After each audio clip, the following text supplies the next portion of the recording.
The American-German philosopher Hannah Arendt, famous for her work The Origins of Totalitarianism, The Human Condition, and her unfinished work The Life of the Mind, is perhaps even better known for her phrase, the banality of evil.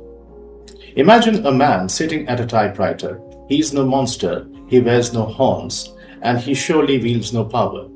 All he does all day is type out letters and stamp envelopes and try to impress his seniors. That image disturbed Hannah Arendt when she watched Adolf Eichmann's trial and later wrote about it in Eichmann in Jerusalem. She argued that Eichmann, who was a Nazi official, was not a demon in the storybook sense. He was merely a thoughtless bureaucrat, an ordinary functionary whose obedience helped carry out extraordinary crimes during the Nazi Holocaust.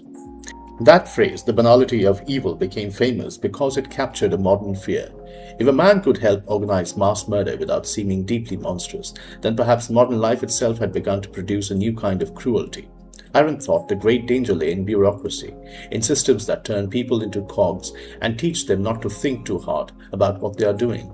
But Stephen Miller's critique in 1988 warns that the phrase can mislead us. Evil acts are not banal just because they are committed by a dull person in a suit.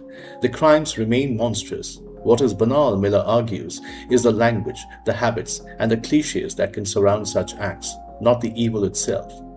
Eichmann's ideas were not ordinary in any innocent sense. They were part of a murderous ideology. James Sloan Allen takes the matter further. He argues that modernity changed the relationship between evil and the ordinary. In older times, people imagined evil as passionate, grand, or dramatic. Modern life, by contrast, made violence more impersonal and routine. At the same time, the banal everyday world took on a strange power of its own. Bureaucracy, habits, social routine, and repetitive work could begin to rule human life from within.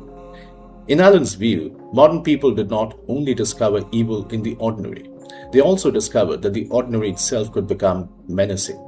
The commonplace could become a trap. The will could weaken.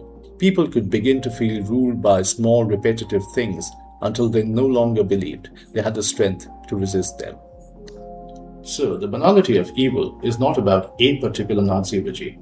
It is about the everyday. It is not so much about power as much as it is about the everyday that shapes that power.